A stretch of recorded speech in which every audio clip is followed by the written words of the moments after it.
জন্ম সংখ্যা অনুযায়ী বা নিউমেরিক ক্যালকুলেশন অনুযায়ী 2026 আপনাদের কেমন যেতে পারে।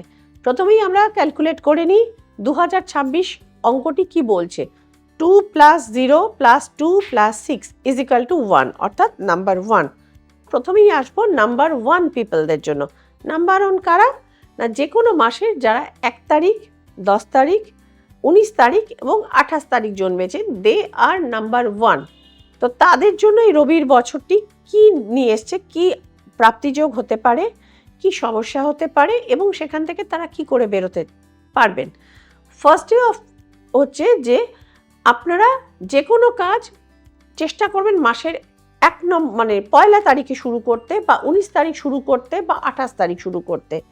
এটা হচ্ছে আপনারা করবেন এবং আপনারা অ্যাভয়েড করবেন ব্লু এবং ব্ল্যাক কালার।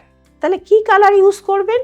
অরেঞ্জ, পিঙ্ক এবং লাইট রেড, এই কটি আপনারা ব্যবহার করুন এবং মসুর ডাল এবং রক্তচন্দন, এই দুটো জিনিস আপনারা মানুষকে দান করবার চেষ্টা করুন। অনেক বেটার থাকবেন এবং সাফল্য আপনাকে ধরা দেবে।